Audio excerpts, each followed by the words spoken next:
Hello, and welcome back to Dev Game Club, a weekly podcast in which two veteran game developers look at games from the past to discuss their relevance and impact today. I'm Brett Duval, and I'm joined as always by my co-host, a man who can already see the look of wonder in his child's presser's face as he describes his adventures with the Pikmin. Tim Longo. You know what else you will describe with wonder in just a short week and a couple of days? Oh, what? Do tell. The Defeating Games for Charity events. Whoa, what? Yes, January 23rd through 25th. It's like 24 streamers, 50 hours, bigger in every way than the past couple of years that they've done this. This, of course, is our Discord communities. They're the fan-run Discord communities charity event to benefit the Video Game History Foundation. Coming, as I said, just next week. There's a schedule up on the defeatinggames.com website. Show you all the games they're playing. There's a lot of interesting ones there. You yourself, sir, are playing a game, which I believe we've talked about. But what is that? It's this little game called Dwarf Fortress about dwarves. You're gonna speed run that, right? You're gonna finish it in an hour and a half or 2 hours or whatever it is. Yeah, 2 hours. I'm gonna start a game and finish it in 2 hours. Nice. I do have some prep I'm doing, and I have a little bit of a plan. So, because it's such a short time for that kind of game, I think you don't want to just see the early game. So if I can, I have maybe a way to share more than just the early game in a game that takes hundreds of hours to play. Yeah. But yeah, a lot of good streamers in that schedule for sure. And they hope to beat their record from last year. So that's right. There's a lot of bonus goals, stretch goals, and things like that. I think there's a first early one, like the first full morning, the Saturday morning. And then there are a couple late Sunday night that extend the thing if they hit them. One of which is playing the game we've worked on with some new folks from the Discord community, from streamers and whatnot, which is our Project Octavia, which we won't go into further here, but might be seeing that for a first time with some new players on stream as well, which would be pretty cool. And listen, I'm looking at the schedule. Yeah, no, they asked if we would be up for it, and not intended to promote the game at all. It's just for charity, really. So it's an honor to be asked. Our game's in pre-alpha, so if you didn't know that, so it's you'll see it in an earlier state, but still fairly complete in a lot of ways. I think it'd be fun, and I hope we can get to that point, especially so community members can play the game. Yeah, for sure. That'd be cool. I was looking at the unlock, so it looks like, we have a Hollow Knight hand brain bingo, which I don't know what that is. I don't have any idea. With Kyle, what they're talking about there. Yeah. So that's $500. I think last year the site doesn't maybe show that exactly, but last year, did they make 5,000 or over 5,000? Maybe 7,000. Yeah, I think around that. Yeah. And then let's see, what's the next unlock? $500 should be reachable. And then we have at 7,000, we have Mega Man X Speedrun by Kaon. Yep. Which that'll definitely be entertaining as well. And then 10K. If we get to 10K, then we will stream an unreleased game. So that list is amazing. It's a really great schedule on some games that I've seen but not played, and some that I've never even seen. So I'm kind of like, I wonder what that's about. So we will check it out. We'll be hanging in there. It's just kind of a raid-a-thon, so you can jump in wherever, and I guess it just chains the raids from stream to stream over the course of the time. So anyway, enough about that. We have been talking about it for the last month, but we want to keep putting it out there. Let us now turn then to Pikmin, which we mentioned there in the intro.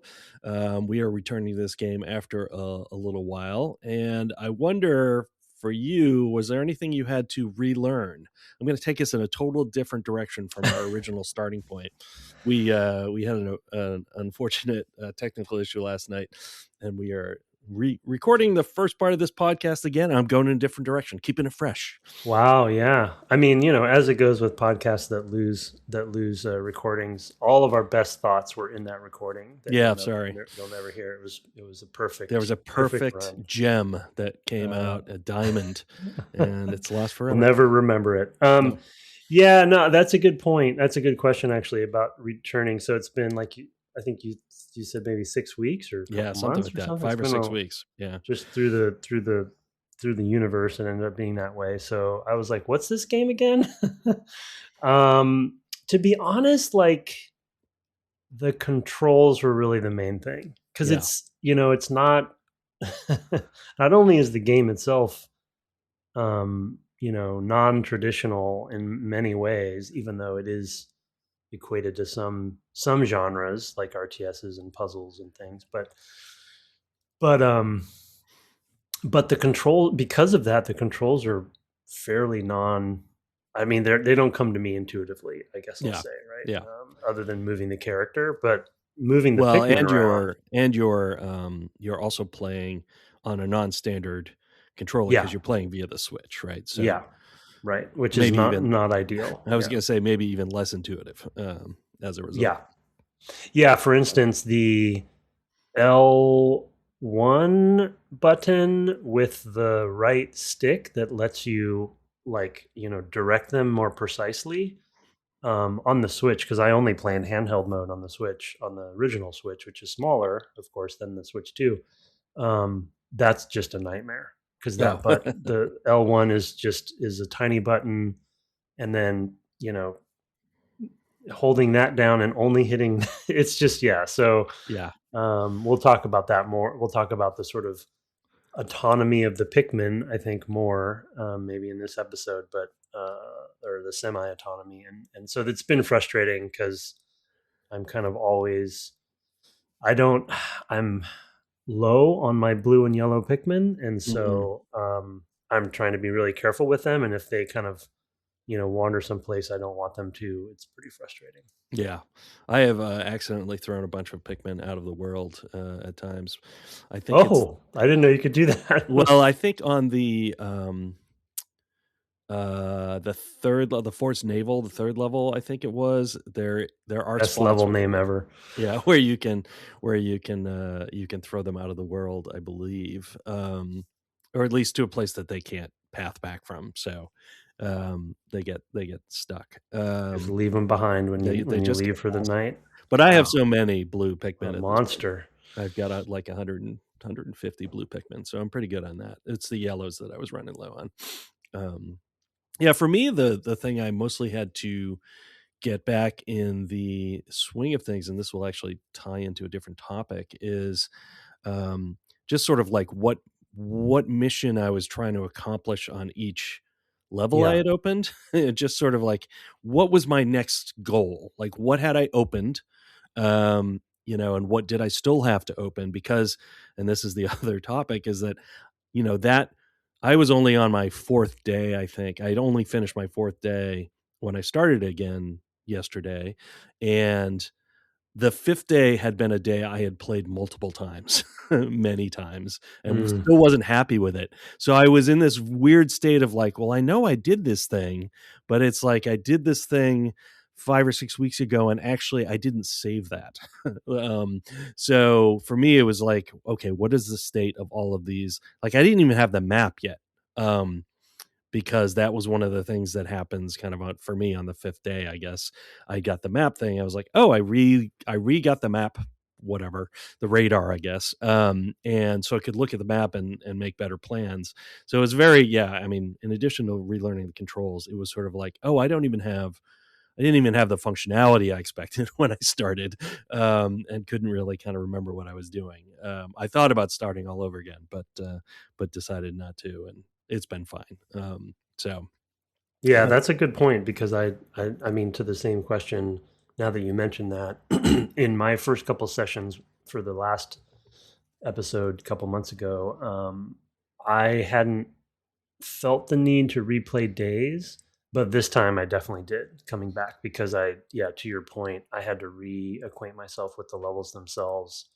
And we'll talk about sort of like the persistent state of some of the stuff in the game in a bit too, probably. But yeah, which walls were down, just the flow of some of the levels, like the second level, because I'm trying to get as many as I can before I move to the next one and exhaust them. And so yeah, I had to kind of replay them multiple times to like, oh, okay, I can't go this direction and do all of this stuff first because I'm gonna run out of time. So Right. yeah, I found myself replaying days this time. Yeah, much more so. Yeah, I found myself wasting some time on a level just to be like, okay, yeah, this direction. If I go that way, there's things that's not open yet. I'll need the blue Pikmin, which when I started I didn't even have.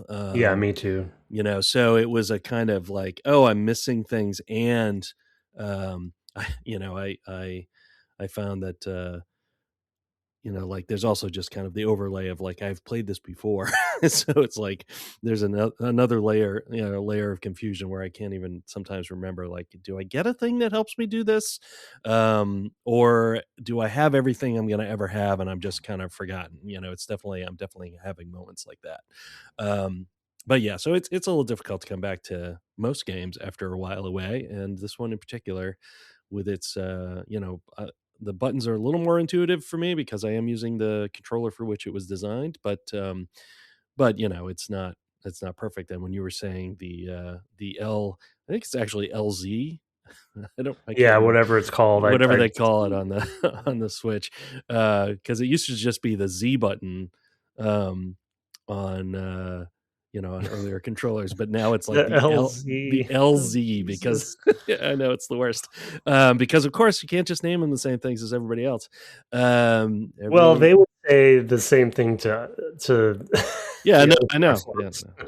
It's a little standardization would not hurt anyone on some of these things in terms of like just so we could know what to call them. Yeah, can we get like an advisory board for It, these platforms where the it's like, advisory oh, board let's are the big engines, right? So if you use Unreal, the advisory board is what does Unreal call the buttons? yeah, that's And yeah. they're like face button right, I and guess I'm things like fine with that. that. Yeah. Yeah, But the X button, right, is the yeah, not to get off track, but yeah, the yeah. X button on each of the three big platforms is It's the worst. hilarious. It's the worst. Um, yeah. So getting into that a little bit more, the sort of the way that the game encourages you to restart days, like in a game today, normally it just kind of saves for you. Like it doesn't ask you, do you want to save, and it's built into the pause menu to like, do you want to just go back to an earlier save. So it is very it's very happy to have you sort of experiment in that way and decide, you know what, that's not what I wanted to do today, let me reconsider, or for in my case, it was like, oh, right, I went back to this level just to see what pieces I didn't have yet, and I need to be able to cross water to get to any of them. So I need to go to the third level and make sure I get the blue Pikmin first, and then save, after a day of that, and then come back and I can get all the rest of the pieces at the earlier levels, for example. And it seems very comfortable with that, which is kind of not what I really expect from RTSs. I don't know why. Like No. I guess it's the way that it carries the units forward. Like in a lot of RTSs of the time, you'd be starting with a layout that had nothing to do with the prior level. So it's kind of like Homeworld in this way, right? Yeah, I was just Um, gonna say we've played yeah, a game that it does have an RTS inspired game that does have some elements of that. Yeah. yeah. So there's kind of a mix of sort of like adventure exploration, because you are embodied in the world rather than just being a hand of God, and the sort of you know the results of your day mattering, to your next day. Mm-hmm. That beyond just the pieces and the order of the pieces that you get, which could, I guess, have an impact as well. There's that whole, am I happy with what happened today? Oh no, I accidentally left 30 Pikmin in a corner somewhere, because they do get stuck sometimes. For sure. Yeah, I mean, in the Lost segment that Yeah. you'll never hear, we were talking about sort of the RTS, like this structure, because RTSs are compared to this is compared to RTSs as well as puzzlers and other games.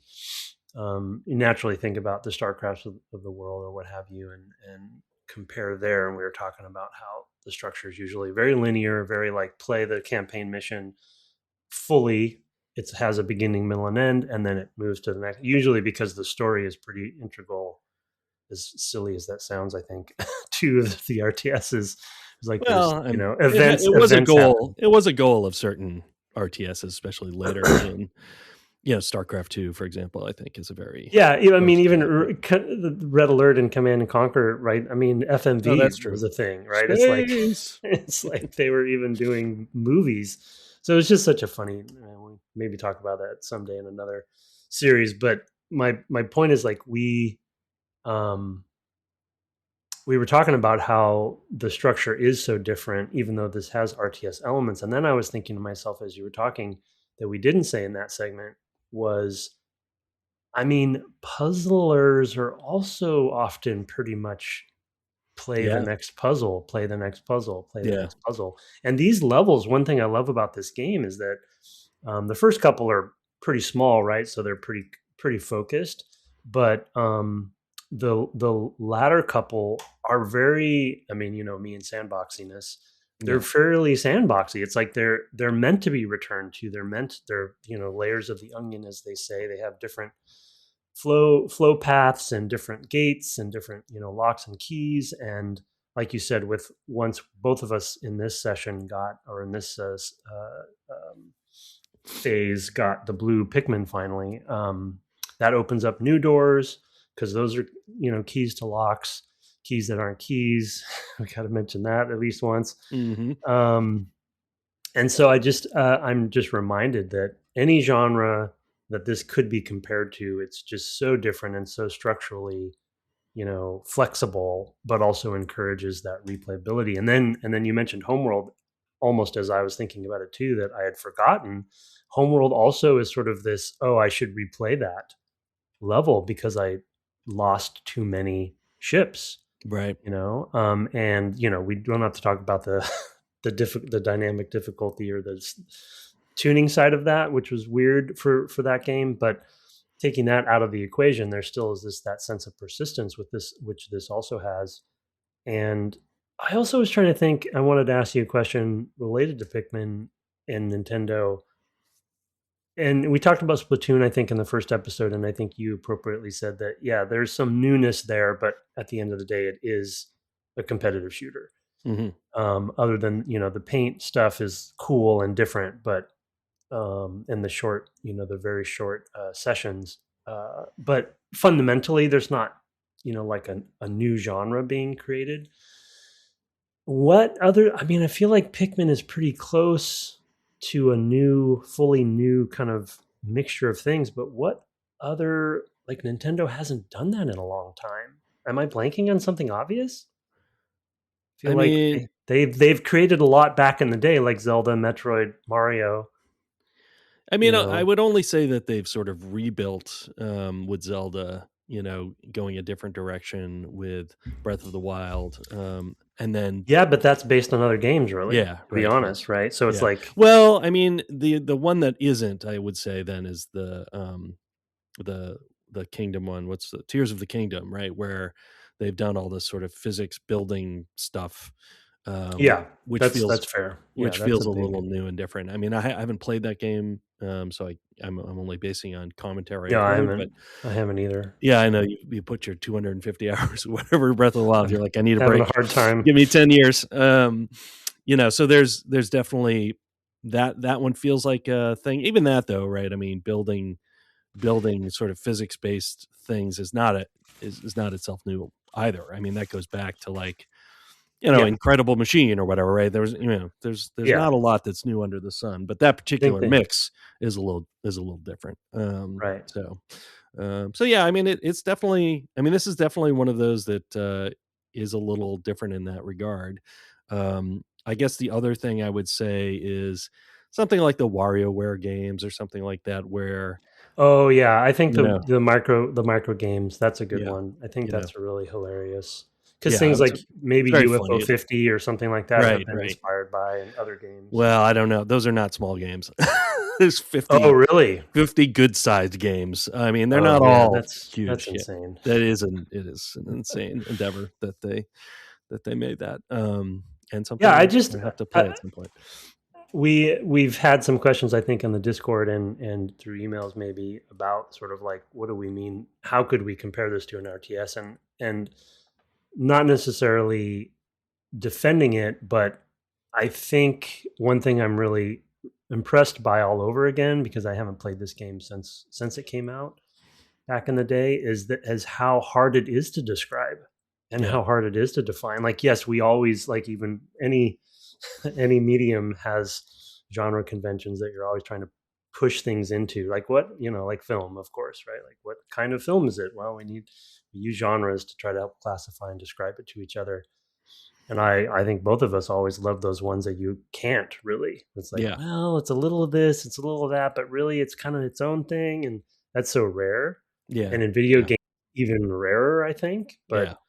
But um Yeah, and I mean, I think that's always a you know, baffling me. yeah, it's in video games, I think it's a money versus audience sort of thing. Oh, for sure. Right, and in film, it's a little different. It's a more established medium. It's been around longer, and so there may be fewer avenues to pursue in that way, right? I mean, you're not every year coming out with you know something that's brand new that feels innovative in film. Not Right. never, but it's not like that's innovation is a thing we apply to video games all the time for some reason. And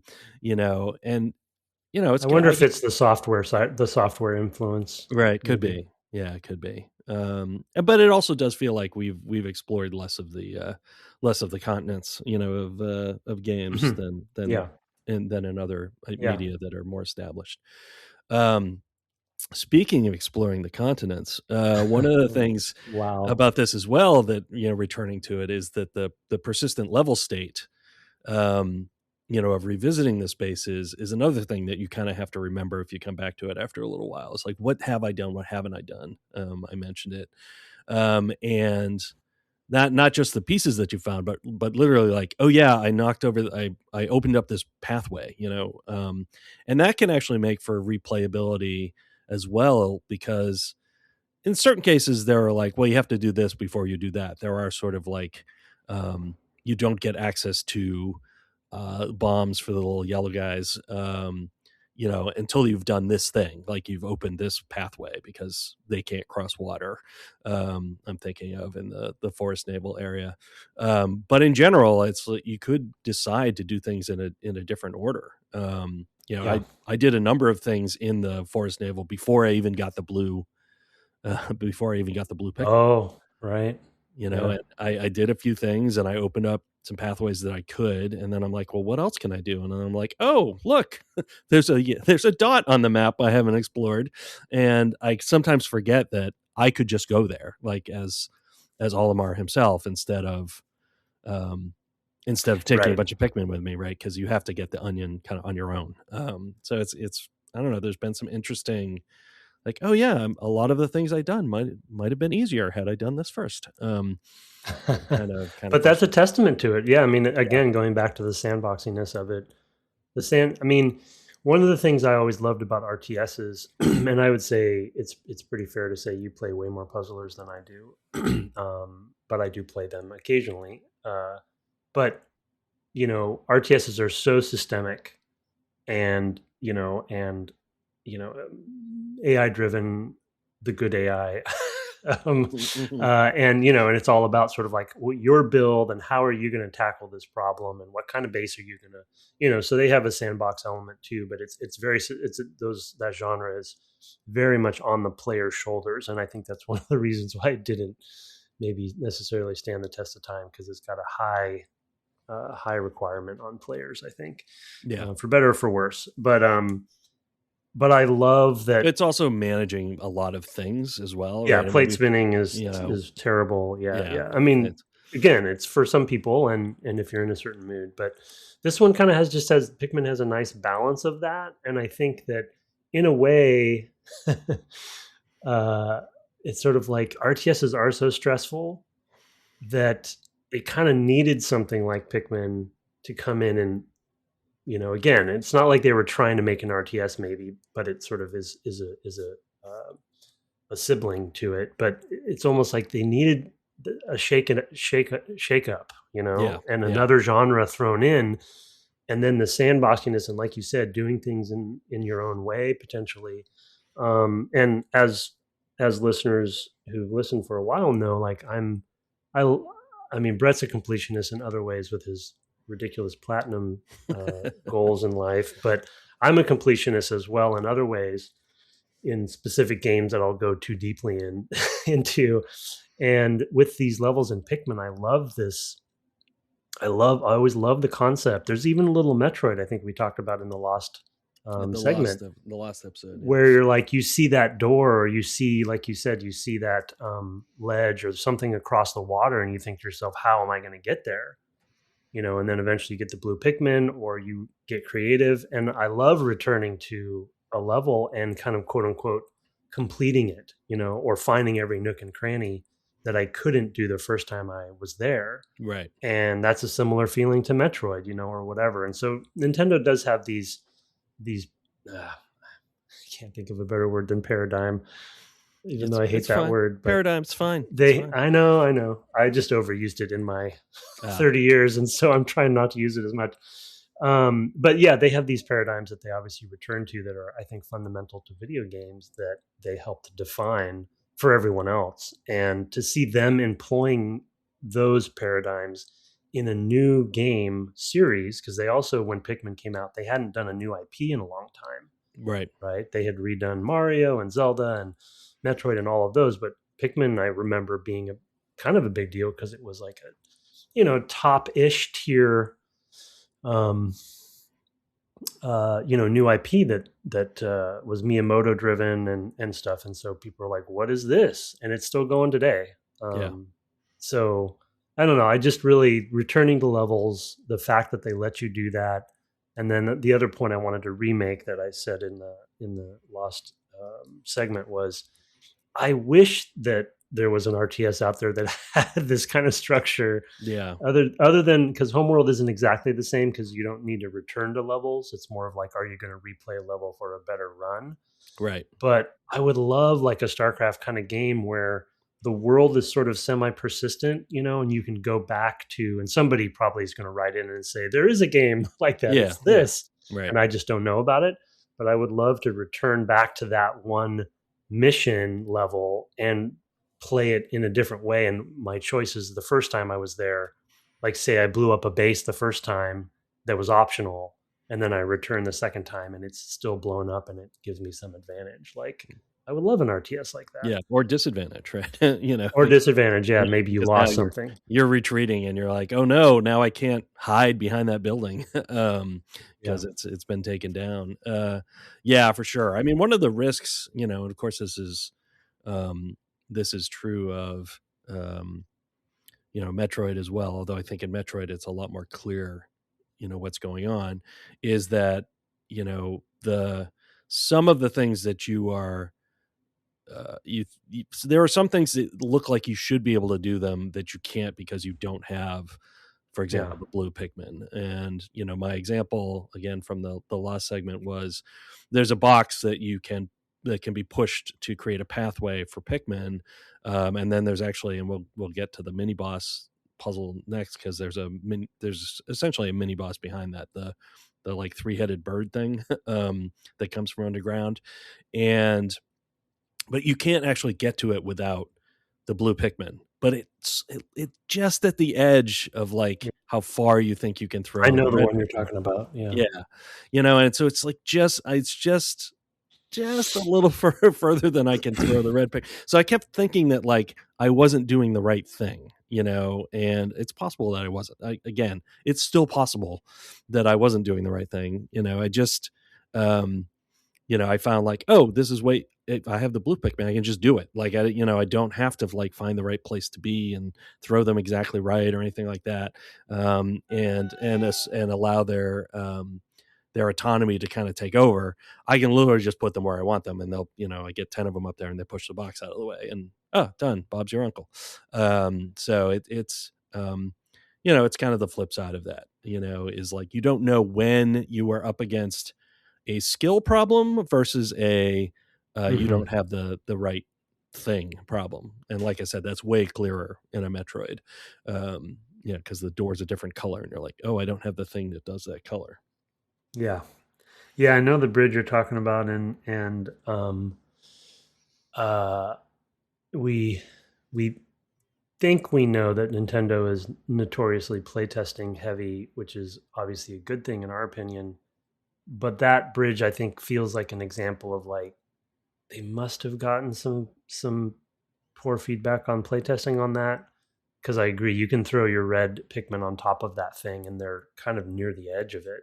Right. And it's like, usually when they're near the edge of something, they go and do it. They do the thing, right? Yeah. Yeah, like they're very forgiving on that. But in this case, that wasn't the case. And so it's like, yeah. So I can't imagine that playtesters didn't have problems with that section too. But and I haven't played any of the other Pikmin, so maybe in the sequels they do get better at visual language and telegraphing and teachability of that stuff. But yeah, I think it's a good point. I mean, they're experiment. This seems like an experimental game to me.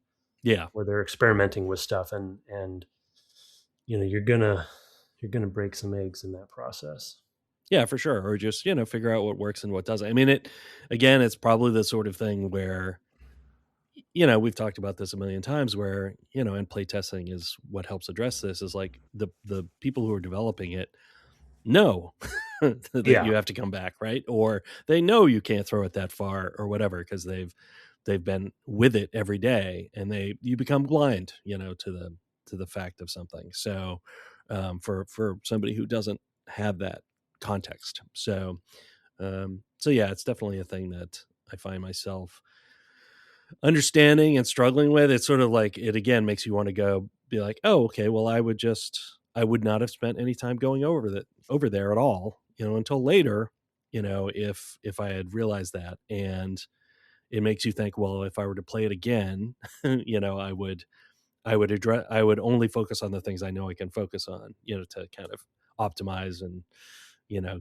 get a better, quote unquote run through Pikmin. Not something I normally would do, but it's sort of at the back of my mind, like, I wish on day 2 I hadn't spent time doing XYZ. So yeah, well, I mean, I think this is not meant to be a segue, but we talked about it a little bit in the last segment as well. But that combined with the timer is a weird kind of bummer for Nintendo, because to your point, if you go over there and you realize, I mean, I think when I found that bridge, I actually did spend a fair amount of time trying to figure out how to get my red Pikmin on the other side. Right.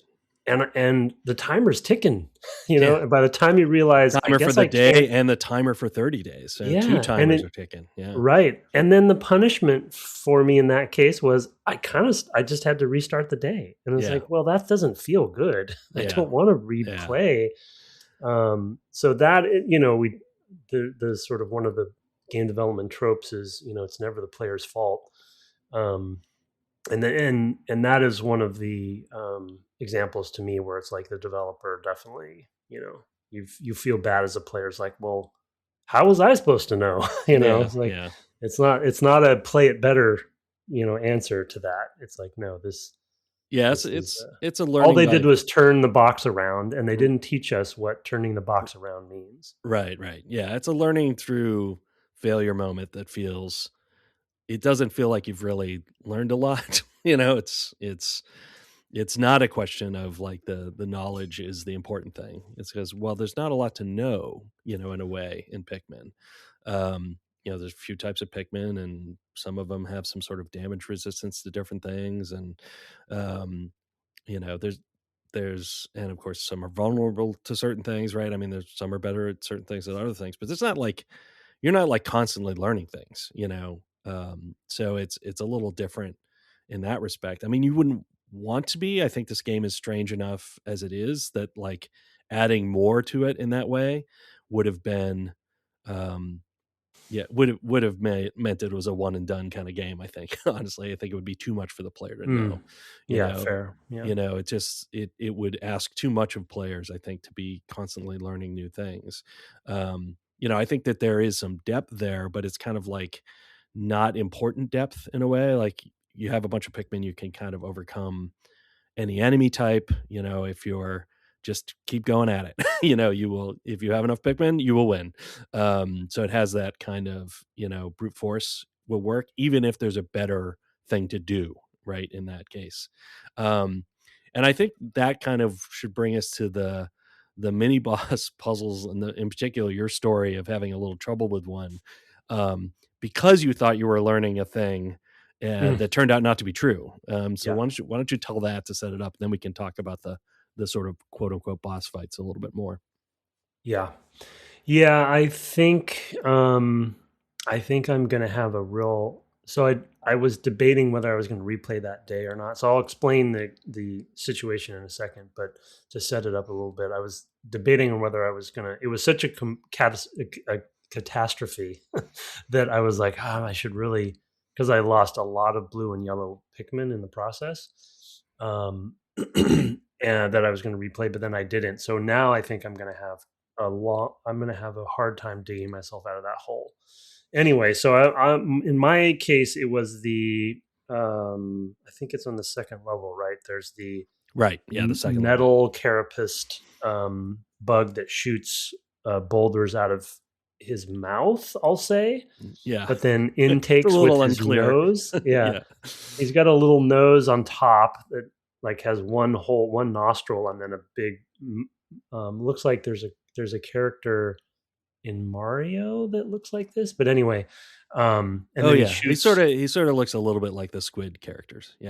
Yeah, and then he shoots a boulder out of once he breathes in through his nostril on top of his mouth, he blows out a boulder from somewhere in his body, or maybe from the environment, is presumably what they're trying to telegraph to you, and then takes out Pikmin and hits you and stuff. And so he has a rocket piece behind him, of course, so he's kind of a mini boss. And so, of course, I'm immediately thinking, okay, you got to plug the nostril up for some reason, and then that'll stop him from doing that. So the nostril hole is very, very close to, if not perfectly the same size as one of the bomb rocks. So I was like, oh, I'm gonna throw a bomb at him. And so I throw my Pikmin with a bomb in its hand at the nostril, and it lands. And I think that the bomb gets stuck, but what the puzzle actually is with this boss is the Pikmin is what gets stuck. And so it didn't really, but then the bomb blew up, landed on the ground or something, and then blew up. And I had a bunch of Pikmin nearby. They all died from my own bomb. Then he was throwing boulders, and then a bunch more died. And so, long story short, it was a bad day.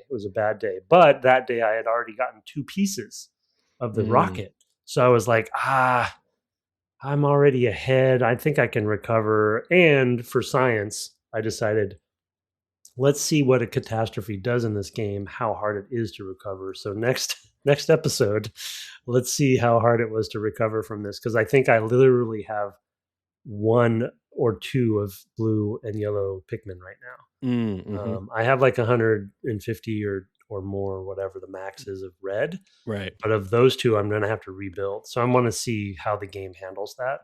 But I'm kind of afraid of it. So anyway, well, so that was. I will say, Tim, I was at one point out of yellow entirely. Okay. Yeah. So you yeah. Okay. So you've experienced it. Yeah. So what'll happen? So there's a couple things that that can happen at that point. I mean, one is so the world is not, we've talked about how the world does change due to your actions over time, but there are some things that return. Yeah. So plants will return. In particular, like the puck plants that so there's plants that like you throw a Pikmin at, it'll chop it down and that'll drop a puck that creates more Pikmin if you bring it to the onion. If you have no Pikmin of a particular type in its onion, it will generate one. So you Yeah, always the onion have does. one. Yes. Yeah. And then at that point, it's like, okay, well, I can land on one of the earlier levels. The other thing that will happen is that some of the fauna will return. So some of the enemies will return. So you can take your 150, take 100 of your reds and just go around and kill everything, but don't have the reds bring them back. Right. And you can have your yellow and blue, after you've built them up a little bit with pucks, go and pick up those things, and those tend to generate a bunch kind of at once, like depending on how many it takes to carry back. So one of the little sort of like amanita mushroom kind of looking guys, that takes, I think, 3 to carry back. Maybe it's 2, whatever. That'll generate like 4 of a thing. Well, now you've got, because it took you 3 to get that, now you've got 7. You can bring one of the big ones back, and that'll generate a whole bunch. So it actually doesn't take long to recover, but you might spend a day in a level just doing that, just to and if you fight one of these mini bosses as well, they drop a ton of pucks and things like that, as well as sometimes ship pieces, depending. So you do have the opportunity to kind of like, I'm just going to take a day and just refill the onions, and just beef up the, so to beef up your forces. So it's like, oh, okay, I can recover. So I think it is a really gentle fail state. And we can talk about too, the fact that the game as a whole at a certain point tells you that it has a fairly gentle fail state as well, in the sense that, sure, technically you're supposed to get all 30 pieces in the 30 days, but it sort of tells you at some point, like, well, I might be able to take off and make it home with just the pieces just with fewer pieces and not all 30. So it feels like Nintendo has allowed for even a soft landing on kind of the overall structure of the game as well. Yeah. And that's encouraging, because I didn't remember that. And I'll try for the 30, but if it allows me to finish early and I'm struggling, then I might end early. But it's nice that it, again, to your point, that is something Nintendo does tend to do a pretty good job at. It give you the more of an squishiness to those options. One thing though is it does not tell you that until you're a significant way into the game. Yeah. And it's sort of like, in a game that encourages you gently to replay games if they go badly, replay days rather, as if they go badly. Like, it does not give you that information early enough that's weird. to not make you nervous. Like, I remember, so I've played this before, and so I've known that was the case, and I've totally forgot and was also feeling the pressure. Like, I think I talked about the last time, we recorded about Pikmin, that like, I might start over to replay my first few days because I don't feel like they were as good as they could have been or whatever. Mm-hmm. And, it sort of is pushing you in that direction, knowing that there's kind of 2 pressures. Like, one is like, okay, it's 30 pieces in 30 days. So, okay, that's an average of 1 a day. But you also know, as a person who's played games, those later ones are going to be harder, and you're gonna, you gotta bank time. Right. Yeah. So you got to kind of like prepare for that, and, or you expect you do, but then, I'm now, whatever, I think 15 or 16 days. No, I'm at like 17 pieces, but 13 days, I believe, and so I'm like, I'm ahead of the game, and I don't feel that pressure as much, but and now it's also let off the kind of pressure of like, oh, well, 30 days, that's not a hard limit, 30 pieces, it's like, okay. And like, so now I feel way more comfortable. But it took a while to get there, and it definitely can be off-putting, I think, and the sort of thing that'll scare a player off. I definitely remember that being part of the discussion back in the discourse in the early days. It's like Totally. 30 days, like hard limit. Like that's a very, that's a weird thing, so. I think I mentioned this in the first episode, but I didn't finish Pikmin the first, when it came out. I did play it, but I don't remember how far I got. But the timer was a big part of it for me. I was like, and to your point, there's the the day timer, but there's also the time of day timer. So it feels un-Nintendo to have timers like this. I'm sure they've done it before in other places, but it's just it adds some stress, especially if it is fake and or not fake, but more forgiving than you think it is at the beginning of the game. I don't know if I'll ever play the sequels, but I'd love to hear from someone if do I assume they do away with the timers later and just because I don't think it's needed. Like the puzzles and the combat is fine. Yeah, it's a weird choice. It's like giving artificial stakes. Yeah. Like there's no. I just can't think of a reason why it has to be like this is not a game with a story even, in terms of like, I mean, sure, technically like there's a story, but it's like it's so thin, that changing the story around whether or not you need to do this thing in 30 days is meaningless. Like, I mean, just take it out. Like it doesn't need to be there. That's another thing where it feels weird that is not something they got in playtesting. Yeah. It's interesting. Yeah. I'm thinking about it now and I'm thinking about the time. One thing that comes to mind is time of day was kind of a thing around that time. Sure. Yeah. A lot of people were trying to do it. I don't mean the time of day. I mean the 30-day limit, not. Yeah. Okay. Yeah. I get the time of day thing. 30-day I think the two of them though are a problem, The one game that I can think of though that they might have been influenced by one of their own games that they were influenced by that I have not played is Majora's Mask. Has like a cyclical, not a timer, but it's got. I don't. Well, it does have a timer. There's a 3-day. There's a 3-day loop. But you can so Majora's Mask is a game all about finding masks and putting them on. Well, it is a game in which the world's going to end in 3 days, which is already kind of grim for a Zelda game. But at a certain point early on, you find a mask that you can put on that will basically reset the timer. But now you've learned things about the world and you can more efficiently do things. And then as with this game, there is state that does persist, right? So, if you defeat a boss, you don't have to redefeat that boss in the next loop. So, it's an interesting game. I've always heard, we should play. I do think we should play it because we had a lot of good things to say about Ocarina, and I know being and it's a remix game as well. a lot to talk about there. So, I've never finished it, so it's definitely interesting. Worth playing for me. I did start it once. I feel like maybe it was even might have been the first kind of temple boss kind of thing where there was a section that involved making the correct turns as you went through a maze quickly, and and I hated it. And I got to the end of that and reset the loop, having gotten whatever I got at the end of that, and was just like, I want to put this down for a while, and never came back to it. I'm pretty sure that's the case.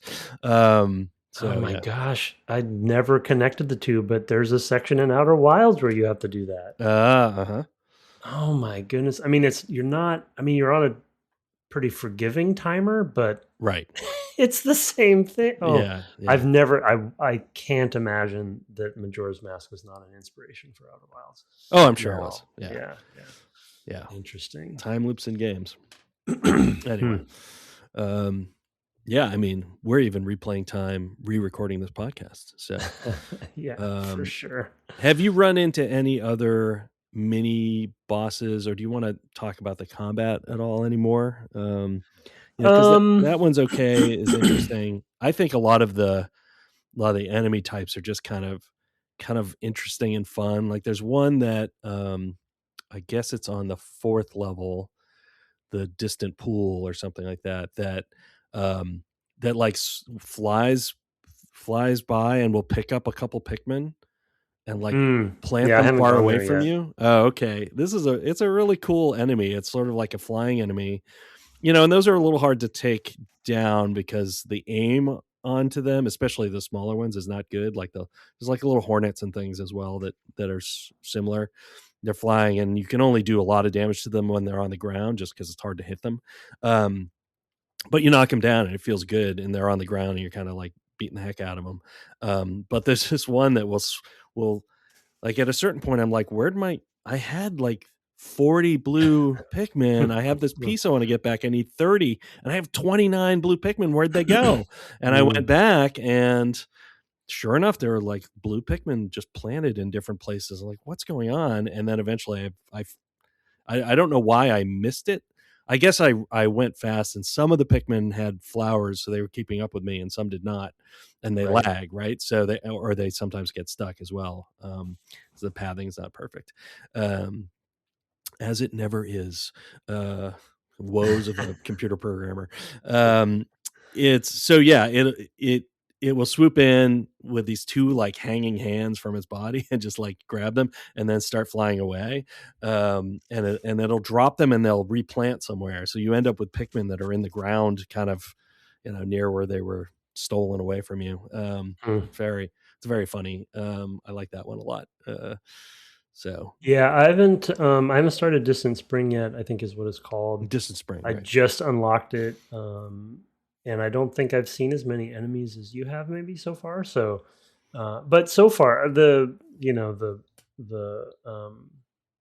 the metal beetle and some of the ones that have emerged from the ground and stuff like that, they're always best in class when it comes to enemy designs, I think. And so I'm Yeah, looking forward to the ones you're mentioning. I building enemies and designing enemies for this game seems like a extra challenge to me. yeah.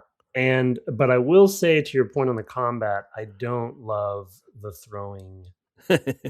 I think some of it is my own kind of OCD, and I You do don't this wanna in lose RTS. you don't I wanna don't want to lose a lose Pikmin. any. I Yeah, don't want to yeah, lose any, and they're really trying to remind you and encourage you that they're expendable. right.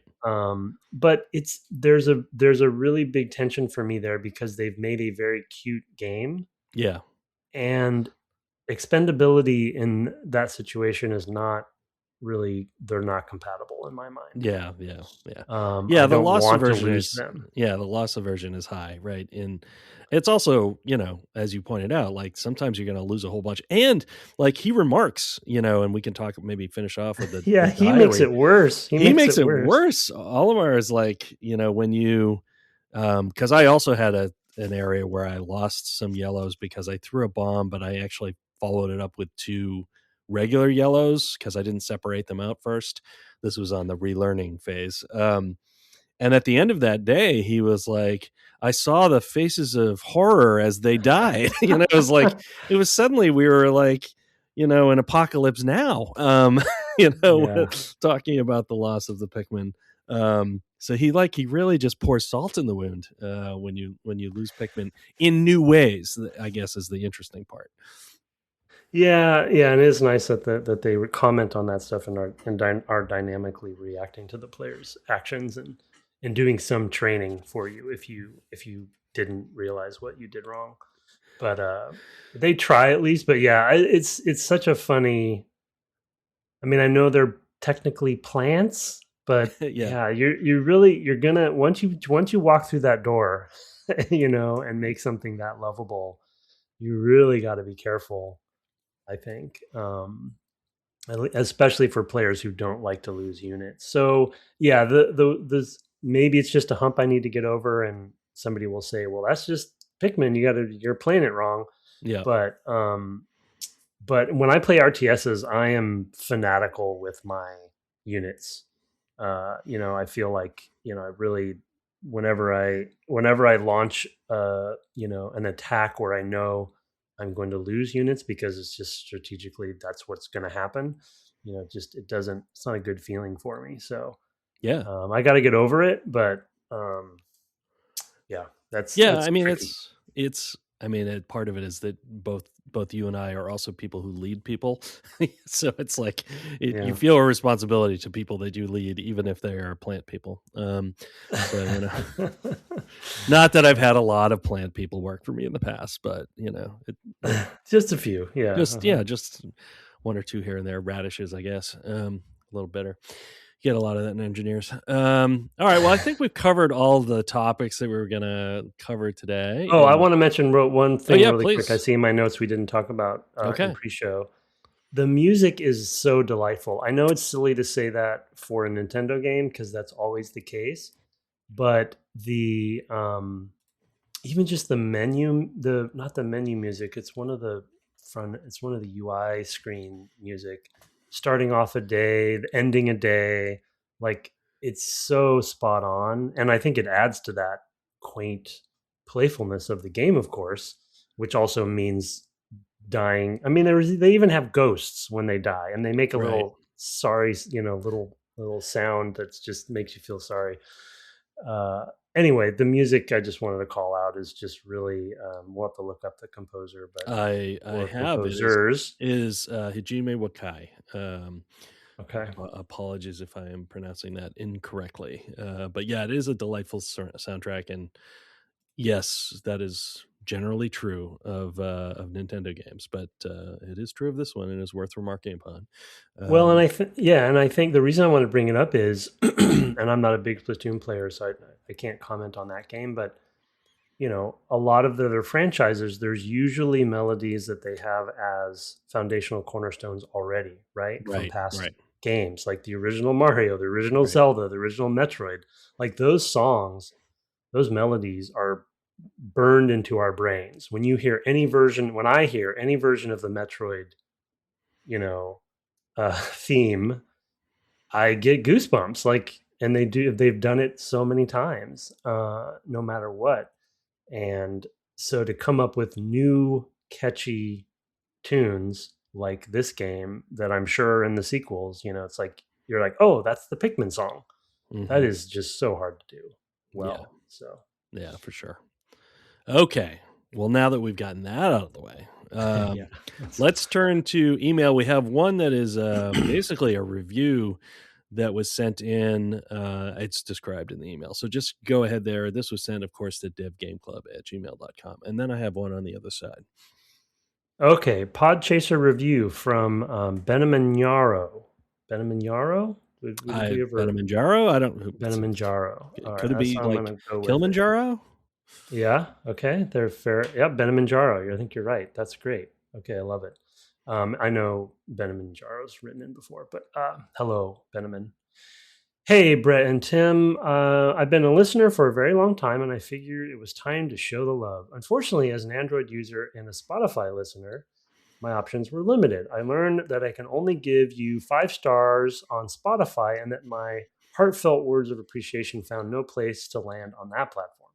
Next, I learned that Android users are not allowed to leave reviews on Apple Podcasts or iTunes, as our grimy feet are not permitted within the walled garden. Yeah, that's well said, Benjamin. I used Castbox to listen to you guys years ago, so I ventured there to share my thoughts. What the heck is that? But alas, it seems like that platform just has a comment section. So at last, I landed upon Podchaser, your fantastic show. Had few reviews on that platform and none of them written. So upon that hill, I've chosen to wave my flag. Oh man, that's amazing. I think this is a plug for Podchaser as well. Supporting your cast is worth the runaround, and I hope you continue to the extremely generous effort of producing it for many years to come. Seriously, thank you from the bottom of my heart, Benamanjaro. Still love it now that we figured out what he's doing there, or what they're doing there. Hard to believe, but it's not my real name. Yeah. If your parents called you Benamanjaro for your real name, I give them major props. Yeah, that was an adventure.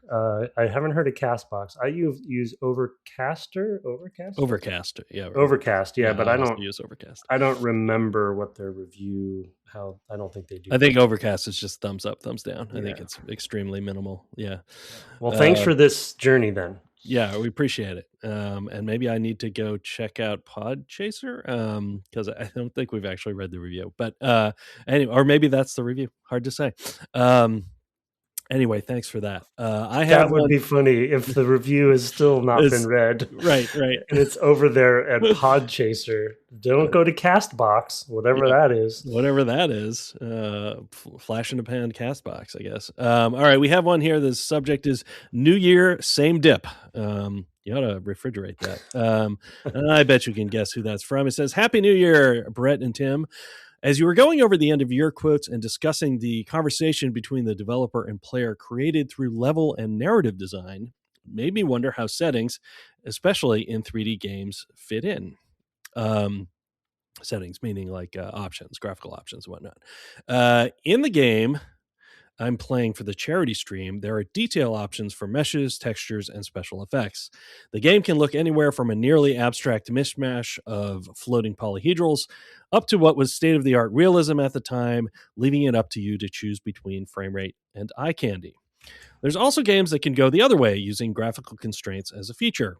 Things like draw distance can be carefully crafted in a horror game to not let you see too far ahead, adding to the dread of the unknown. If a remake of that game was done that showed the entire level instead, the player's experience would be different. I will note here, yes, see Silent Hill 2, which was really decried for a remaster on the 360, I believe. Anyway, I continue. Or so Dip continues. Are there ways to reduce the severity of the effect different settings have through level or narrative design or something graphically? I think pre-recorded cutscenes in RPGs, for example, are an attempt at resolving this, but it can result in a jolt for the player transitioning between the two. I'm also curious if you think remasters should attempt to fix or improve graphical fidelity, or is that changing the originator's intent of the work? Regards, Mystery Dip. P.S. I remember the first time I saw an option for this, quote, OpenGL thing instead of software rendering a game, and it blew my mind how different it looked. Let's see. PPS, because this is Mystery Dip. I was going to say that a giant boss shaped like a few abstract polygons wouldn't strike the same fear into a player as fully drawn, but I've also been stopped dead in my tracks by encountering a letter G in Rogue before. So maybe in the end, it's all subjective.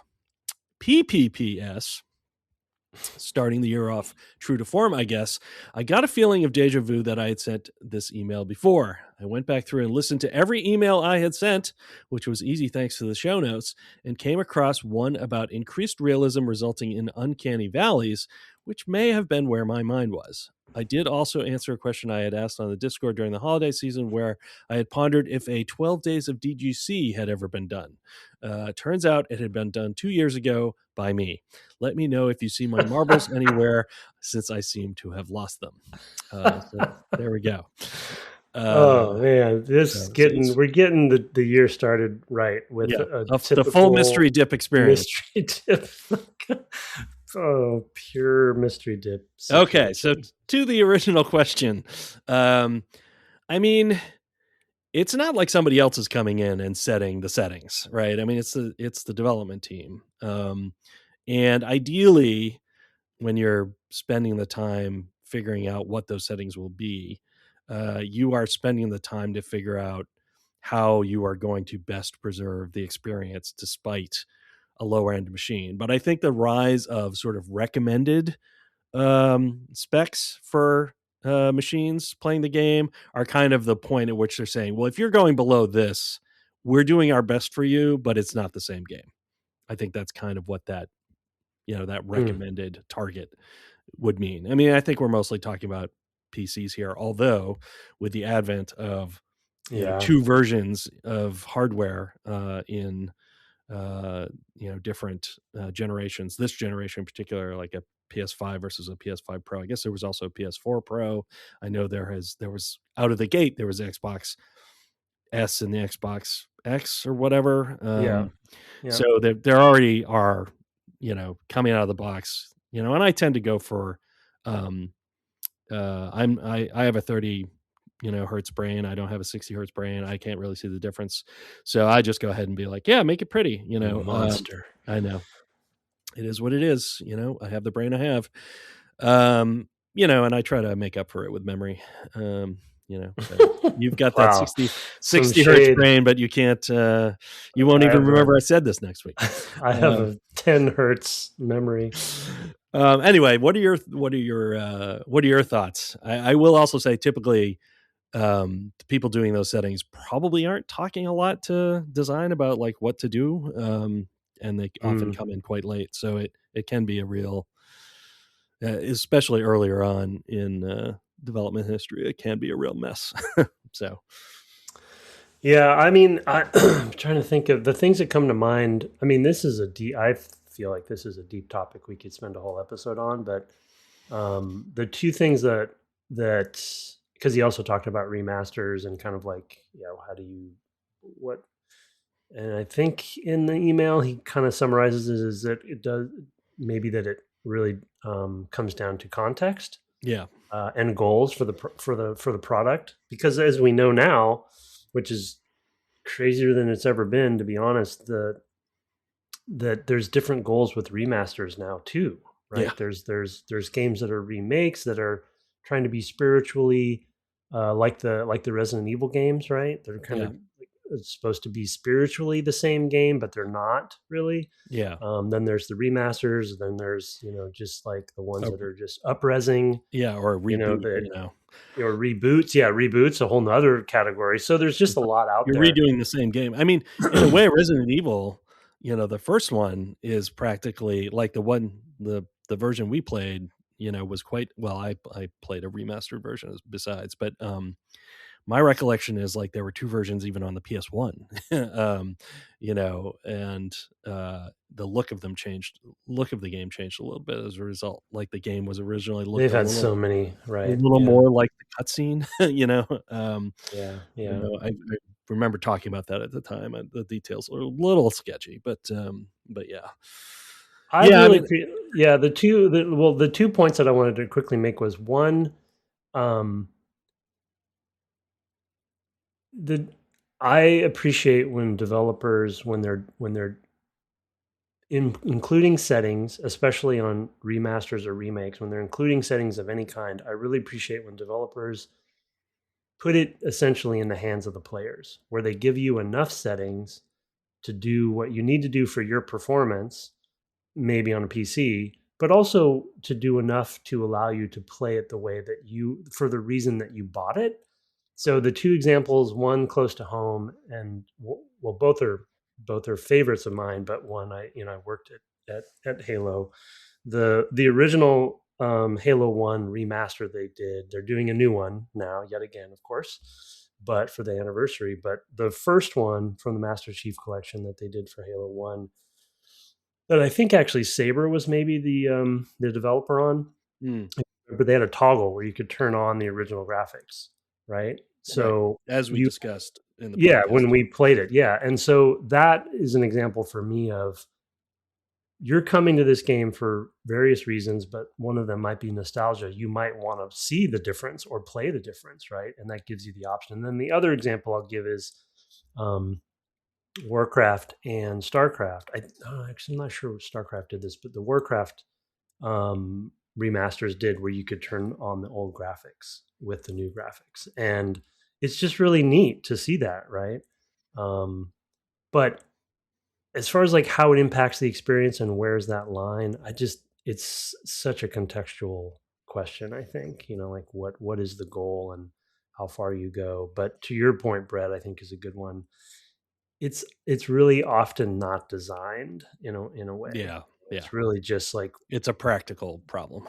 Yeah, how much it's a production problem too. It's like how many resources can we put towards settings when a majority of people won't use them, and what we as designers or directors often fall back on as the sort of like the line in the sand is, what is the default when you buy the game and don't do anything to the settings? That is what we tend to focus the most on, because statistically we know that's what most tend people to do not do. open the options. Yeah. So some people are different that way. For example, watch Tim's Hitman play last week, where there was like 20 minutes of fiddling with the menus at the beginning. We're all that's like, a good example. Is there a game here?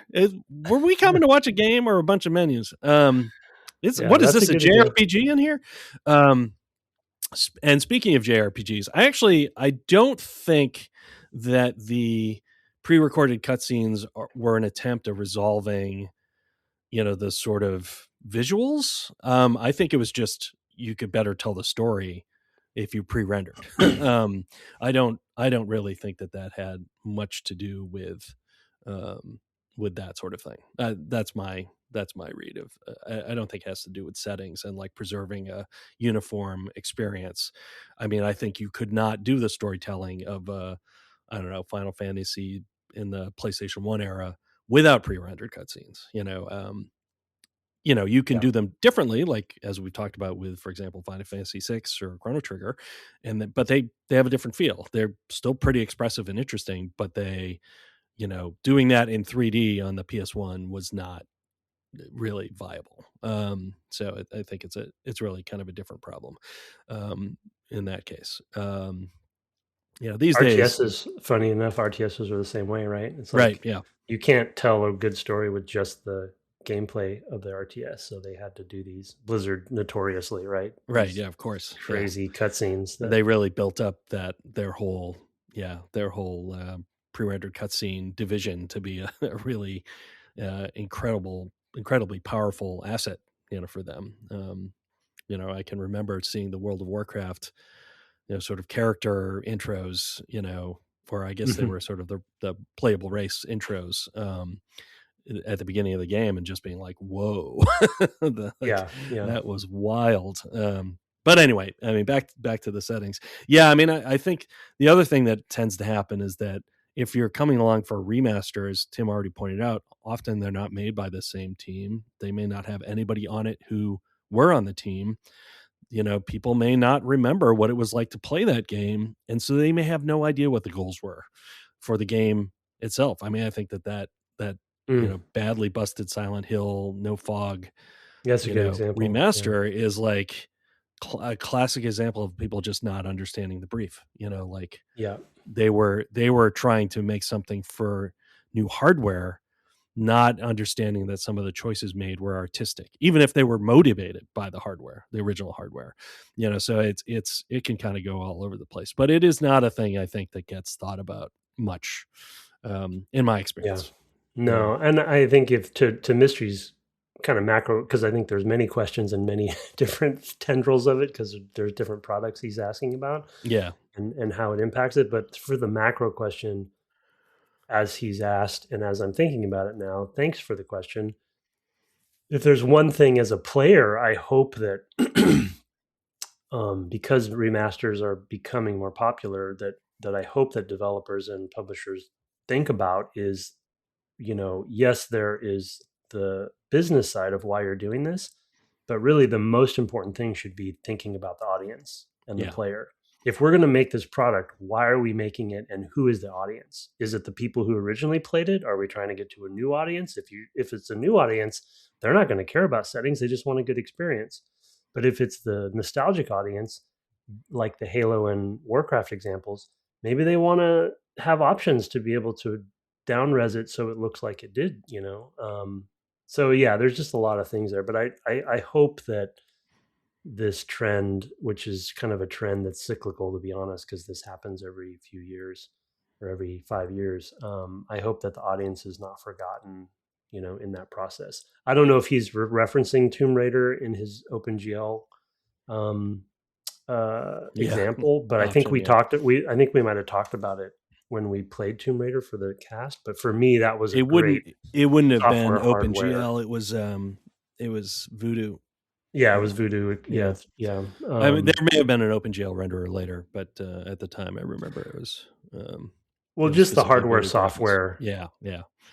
That game for me was the transition where you could play one day and then play it the other way the Yeah. next day. Yeah. And you could kind of tell that the game wasn't completely built for the hardware rendered version, Right. because it didn't hold up as well, in my opinion. But after that, it was all over. Yeah. Yeah. Some games, look remarkably interesting, when they can have higher performance. I've seen like Quake with instead of having its original kind of look, somebody doing it with ray casting because it doesn't have a ton of lights. Yeah, And Minecraft as well. looks really rich, right? It looks really interesting and good. In You the mean way that software, but ray casting? I don't know how it's achieved, whether it's software, if it's just a different renderer but that does use ray casting for to render the lighting and because there's so few polys that you can actually do that no problem, and I think you can just turn it off or on. And I saw it, and somebody had filmed like it on a CRT, so you actually had full black as well. I mean, nowadays TVs are much better, monitors are very good, but at the time that this was done, it was like, yeah, to really get the real experience, you also want a CRT with this technology, and it looks so cool. I was like, wow, imagine how the games industry would be different if that had been possible at the time, if we had the performance for that. But anyway. Completely random thought as you said that. Yeah. Can you imagine how many CRTs Ed has in that room? Yeah. It's a room of CRTs. Yeah. Yeah. I hope he has a reinforced floor, or maybe it's a basement. So you support by you need bedrock. To be on bedrock. Yeah, you need something supporting you. All right. Well, thank you for that, Mystery Dip, and the many PPPPPSs. And I hope you had a nice 12 days of Christmas. We've, of course, got those at devgameclub@gmail.com. Apparently, we can be reviewed on Podchaser as well as other locations. We think we're a 5-star podcast. We love it if you think so, too. We're on the web at devgameclub.com, and my co-host Twitch is at twitch.tv/ Tim Longo Jr. with a JR at the end. And as pointed out, you were out there hitting men with a wrench, I hear. Tonight, it's going to be all settings. Oh, awesome. The settings cast. I'm going to be in the menu. I'm going to go through every category. I'm going to go through and show you which settings, what do what. I think I'm going to do some more. Okay, cool. More silent assassin suit only runs. Nice. Well, good luck with that. You can find him doing that. You can also find when he starts streaming and see lots of sorts of discussions in our Discord. It's run by fans, and there's a link in the show notes to join. Our intro and outro music was written and performed by Kirk Hamilton, commissioned by friend of the cast Aaron Evers, and our logo, the Discord, our merch store are all by Mark Garcia. Have fun bringing back the pieces of your broken spaceship this week, and good night. Good night.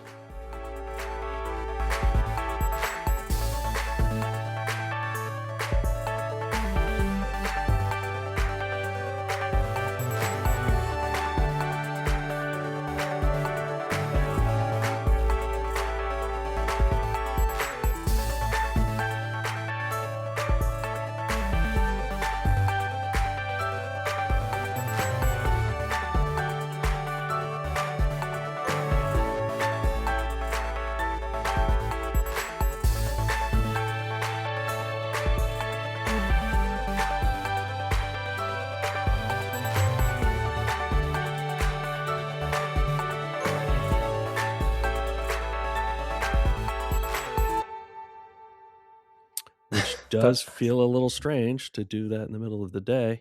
And also I was like, have fun bringing back the pieces of your broken life. I don't know. I thought you were going to say heart. I was like, where is this going? Oh my God, my broken heart. All right, let me stop recording here.